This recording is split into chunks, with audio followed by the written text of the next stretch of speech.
And of the three clubs that you've just said can win the league, in your opinion, they have all won first up. So shall we go back and take them one by one? Liverpool, first up, Friday night. Fabulous football match, obviously stained by that horrible racist incident. Yeah. But in terms of first of all, the tributes to Diogo Jota, beautiful. And then the match itself, really thrilling. A really good launch night at Anfield. And what did you make of Liverpool? Yeah, the game was great. I think Semenyo, to be fair, not just in his performance, but actually his statements that he made yesterday has just been the star of this weekend, without a shadow of a doubt. I thought it was incredible, his words that he put out on social media yesterday. Demonstrates what a man and what a character he is. And what he suffered there on Friday night is just absolutely unacceptable.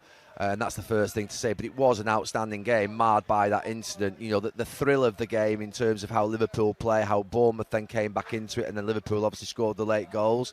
We had that debate at the end with Arne Slot, me and Jamie Carragher, because there's part of me loves that type of football, the leaving 2-on-2 at the back, the full-backs going forward, and even at 2-1 up, sort of over-committing. That's how we played out here for many, many years, and just it's that risk element of football. I think Liverpool are going to be a thrilling watch, and if they sign Isak, even more thrilling. And Ekitike had an outstanding Premier League debut. So, yeah, there was a lot of good out there on Friday night for us to watch amongst that sort of horrible incident. And it was a thrilling game. And, you know, credit to Liverpool for coming back towards the end. But they've got so much firepower. They can score goals. And they're going to win a lot of games, maybe 3-2, 4-2, 3-1. You know, I think Arne Slot and the Liverpool players will want to see them get more solid defensively. I think the fullbacks will need to settle down a little bit defensively. Kerkez was quite rash, and he'll just need to, it's understandable. It's his first game at Anfield. Frimpong, I thought he was actually doing quite well, but obviously, again, he got substituted. So, yeah, there are some questions, I think, for Liverpool in respect of their sort of defensive side of their game and their balance in midfield. Obviously, without Gravenberch, they look like they lack a bit of legs, and there's a lot of space in there, which is not something we were used to last season. But they've got some very, very good players, and they've got more players to come in, I think. So, yeah, a good start for them, but bits to work on, as you'd expect. And perhaps, my opinion doesn't matter, but alongside Semenyo, who you rightly say is the star of the weekend, perhaps next in that list could be Tijani Reinders. I mean, he was a joy for City yesterday. Yeah, we didn't know he was that good, did we? Actually, I was doing the podcast earlier on in the week, and Jill Scott had obviously watched quite a bit of City in pre-season, and she said Reinders really good, watch out for him. And obviously I've seen him play, but then you watched him yesterday. It's the first game. We shouldn't get carried away by anything that we've seen in this first weekend, because things will start to obviously even themselves out and things will start to settle down. But what an outstanding game he had. And when you just look at the profile of a player and you think he scores with his left foot, his pass is with his right foot, the one that's over the top for Rico Lewis, his running power, forward and back, and you start thinking, ooh, that looks one hell of a play. There are very few players that you can see score a goal like that with a left foot, a pass with the right foot, the running power forward and sort of their ability to sort of drive into that space. No, it was a really, I was watching him last night in that game, and I thought if I was a City manager, fan, teammate, I'd be thinking, oh, hang on a minute. People haven't written City off, let's be clear, they haven't, but they're asking questions as to whether this squad is as good as Arsenal or Liverpool, and rightly so, thinking always that they've got this manager who's a genius who doesn't not win Premier League titles or titles 2 years on the bounce. So you've always got that in the back of your mind. You've got the question mark over Rodri, so you're thinking, will Stones stay fit all season? Is Rodri going to be fit? Have they got that sort of ability up top to sparkle? But you've got Foden, Shirky, you've got obviously Bernardo Silva, Marmoush, Haaland. If you get Reinders and Rodri in there with Bernardo Silva, and you're thinking, hang on a minute, that's a hell of a team. Now, it's obviously they have to keep their defenders fit. But City, it's ridiculous to think of them as sort of, I'm almost like making them sound like dark horses. Manchester City, Pep Guardiola's team that's won a treble and won many championships in the last 5 years. But they just dropped off so quickly and so violently, really. It was like off the edge of a cliff. But Reinders, yesterday, and the way in which City performed, it's too early to say that they go right up there as champions. But if they keep Rodri fit, Reinders fit in midfield, and Haaland and Diaz and Stones, that spine is as good as anything you'll see in this league, and they'll be really, really tough to stop. Yeah, it is interesting. I know I'm guilty of being reactionary and first weekend, and you think something, don't you? But as you rightly said, it's been really fascinating that in this sort of prediction season, Manchester City have been relatively little mentioned, and without, or try to avoid being guilty of reacting to the first weekend, do you feel that in terms of your expectations, they have risen now? Are you considering them more seriously based on what you saw yesterday? I think, look, between the three of them, Liverpool, Arsenal and City, and what we've seen in this first weekend, all of them have got, I think, cases for saying that they could win the league. And all equal cases. I don't think there's any of the three that you would look at and think they're above the other. You know, I'm going to be asked to go on Monday Night Football tomorrow night and make a prediction of who I'm going to win the league, and I'm going to probably say Arsenal again because I've said them the last 3 seasons. But honestly, I think Liverpool, with Isak coming in, could easily win the league if they settle those 2 full-backs down and they get Gravenberch back. They could easily win this league by 5, 6, 7 points. We could be staring the obvious in the face that Pep Guardiola signs Reinders, he gets Rodri, his kingpin back in midfield. They've got the best striker in the league in Haaland and probably one of the best strikers in the world that scores 40 goals. And all of a sudden you've got Stones and Diaz who could become the best centre-back pairing in the league all of a sudden if they're at the best. And you would say, you could be looking back in 6 months and saying, well, it was staring you in the face. They've got a treble-winning spine. They've got new players that look outstanding. They've got the best forward in the league in terms of scoring goals. So, and then you look at Arsenal and you think, the last 2 pieces of the jigsaw, they've got probably the best defensive unit. They look like they're a real team. They're difficult to beat. They're great on set pieces. Gyökeres obviously looks like he's a handful and a threat up front. Zubimendi in midfield. So all three have got genuine cases. I know that there won't be equal favourites. I know Liverpool will be slightly ahead. But I don't think if you ask Liverpool fans or if you ask City fans or asked Arsenal fans, I don't think any of them would sit here and say they were confident they would win the league this season. But I think they'd all think we've got a great chance of winning the league because the three of them are really close, I think. I was interested that you did say it's just 3. And sort of putting it into the context of this weekend, I'm just thinking of the other ones who might make an argument. Chelsea, of course, have started with a blank game against Palace. Villa and Newcastle blotted each other out. Spurs have had a good home win. That's a nice launch for Thomas Frank.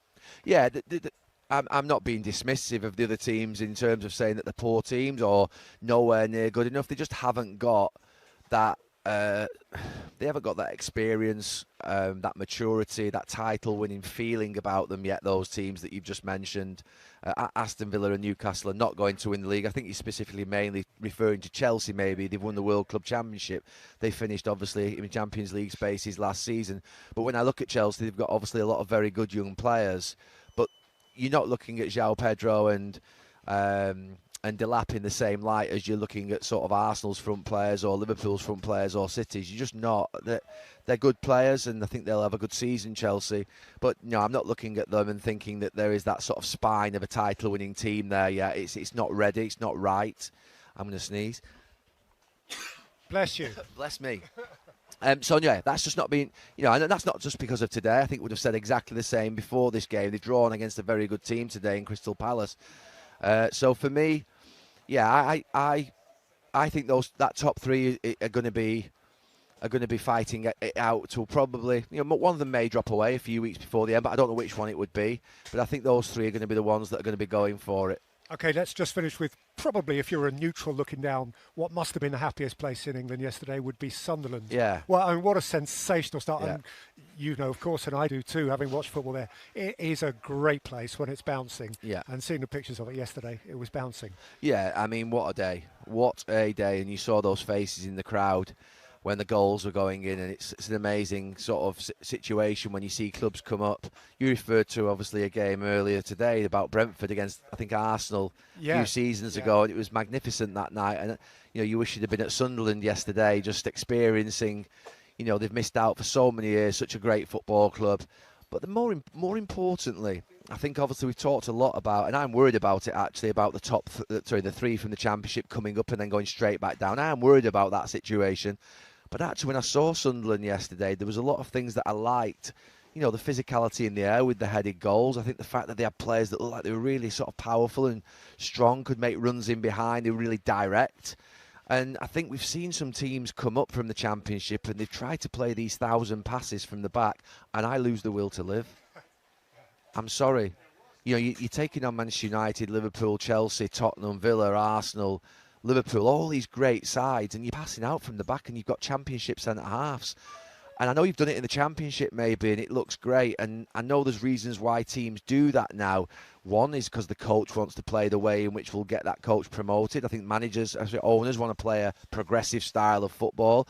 I think they also want to produce players that can be bought by the top clubs so that they create a player trading model that means that they can sell those players into clubs like City, Liverpool, Chelsea at 30, 40 million, and it keeps them propped up. But whatever happened to doing what you need to do to win football matches and points to be able to stay in the league? And actually, what I've enjoyed about this first weekend is that I don't want to see formulaic football. I don't want to see everybody playing the same way. I want to see direct, imperfect football. I do. Imperfection for me is beautiful in football. When players look directly run at players, and there's that element of, we've seen sometimes over the last few years wide players get the ball and pass it back and recycle it far too often. Now that can work, and sometimes if you've got 3 or 4 players in front of you, you think, okay, let's switch it, let's get it out the other side and see whether we can, push it into a different area of the pitch to get a sort of advantage.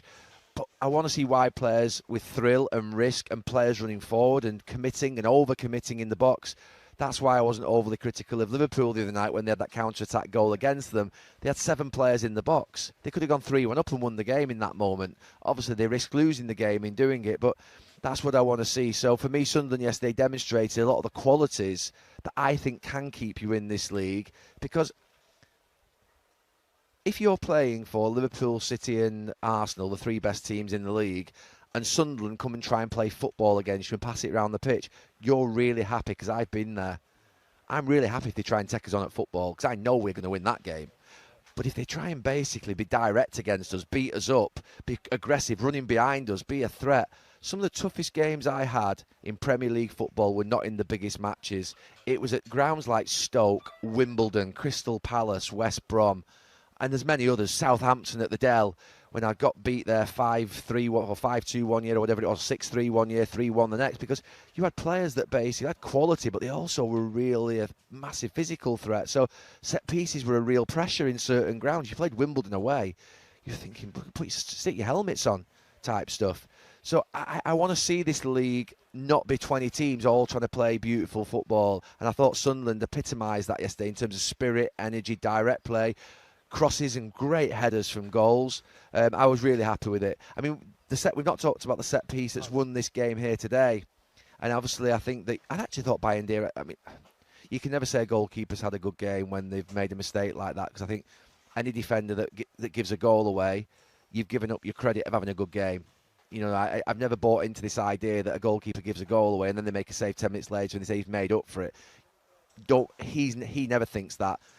A professional never thinks that. If I make a mistake in a game and we win 2-1, I don't think, I've got away. I just feel I'm very lucky and fortunate that I'm playing with good players and I've got to sort myself out, because it'll cost us points if I carry on doing it. But what it does point towards is Arsenal's great set-piece play, the way in which they work set-pieces, but it also points towards a glaring issue for United that can't be ignored, and that is that they do need to find a goalkeeper. They have to. I'm absolutely unequivocal on that, because I had an experience at United for 20 years where there were 2 big periods of 7 or 8 years with Schmeichel and Van der Sar, and then in between we had 7 or 8 goalkeepers in a sort of 6, 7, 8 year period. And it's really unsettling when you haven't got a dominant number 1 who's 6'2", who's dominant in the air, who owns his 6-yard box, who comes and punches everything, who makes a lot of saves and one-on-one and saves your points when your defenders make mistakes. I think that's going to need to be something. I don't know where they are on PSR. They seem to have a bit more money. They might have to sort of magic up a bit more money in the next week or 2, or do something on loan. Donnarumma?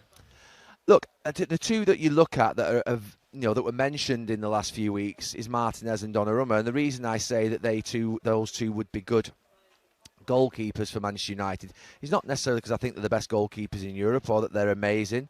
I think they've got big personalities and characters. You've seen Donnarumma in a European final for Italy save those penalties. He looked like a giant. You've seen him play for PSG in huge games under pressure. You've seen Martinez play in World Cup finals and win a World Cup. So they've played under extreme pressure, and they've got big personalities and characters, and they almost walk out with that arrogance and sort of dominance of a goalkeeper. And I think Manchester United, they need that. There's a number of things that Manchester United need this season. They need Luke Shaw to stay fit. I hope he didn't go off at the end because he was injured, because that would just be completely and utterly demoralising. Because when you saw actually that Yoro went to left centre-back, De Ligt went to right centre back and Maguire went in the middle. Just through that one change of Luke Shaw, they didn't look as comfortable all of a sudden. On the ball, they didn't look as comfortable. But when Shaw was left side centre back, De Ligt was in the middle and Euro was right centre back, I thought they looked really good as a back three. And I think if Martinez was on the left, that would be equally as good. But if Luke Shaw can stay fit, and they can have that other, Maguire or De Ligt and Euro, they're going to have a good back three, Manchester United. They're going to keep quite, decent clean sheets out here. But you've got to get the goalkeeper sorted. I thought Dorgu looked quite good at left wing back. Diallo and Dallo, I think, are okay on the right as well. So I think Amorim's getting to that point whereby I think he's got a team that he thinks he can probably... I think they need to sort the goalkeeper out because they will continually concede goals and points, and it undermines what you're doing. I've said here that 75,000 or 72,000 home fans, when the goalkeeper's flapping at it, all they do is go, and that sends a shiver through defenders, the Manchester United defenders, it'll send a shiver through the goalkeeper. It creates an anxiety in the stadium. I've said it for many, many years. You've got to have personality, character and stability in that position. I think Manchester United are going to have to deal with it in this next couple of weeks. But I thought it was actually a good performance from United. I thought it was really resilient and good from Arsenal. And we've had a really good first weekend. I'm looking forward to Leeds and Everton tomorrow night because I think that's got the makings of a really good game. But I think there's been some really good things this opening weekend. Yeah, and I'm reading that Leeds are a big team too, by the way. We're a big team. Or are going to be. No, no, careful, Gary. No, big physically. So if you liked that kind of get up and go football, then maybe that's what you're going to see. I don't know. I've seen a few teams come up over the last few years. I'm not going to name names. They all do it their own way. But honestly, I just said it before. Please don't put us through it. This 5-yard pass into your goalkeeper. Physicality, set pieces, strength, be dominant defensively, try and keep clean sheets, be a threat when you put the ball in the box and get bodies into the box. Leeds will be a threat physically, and I think they'll go about it the right way. You said they're a big team. Leeds are an enormous club. Enormous club. Obviously, I was talking about the physicality of the players. And they're enormous teams as well, but they're enormous club, Leeds. And you just think of Leeds and Sunderland, and you think of those two grounds, and when those two grounds are at it, and they're on top note, they're a real difficult place to go. But it's really bloody hard to get an atmosphere if your centre-halves are passing it to each other 5 yards across the box. But if you're getting it forward and you're into your strikers and you're winning free kicks and you're getting corners and there's throw-ins going into the box, Arsenal are unapologetic around long throws. So if you're Sunderland or Leeds, chuck it into the near post. Things can happen. And that's what Stoke used to do. It's what Crystal Palace used to do. It's what Wimbledon used to do. They haven't got £300-400 million player budgets, these teams. So why would you try and compete with the same level of football? Of course, if you can get it down and play with a bit of quality in certain moments, of course that's right.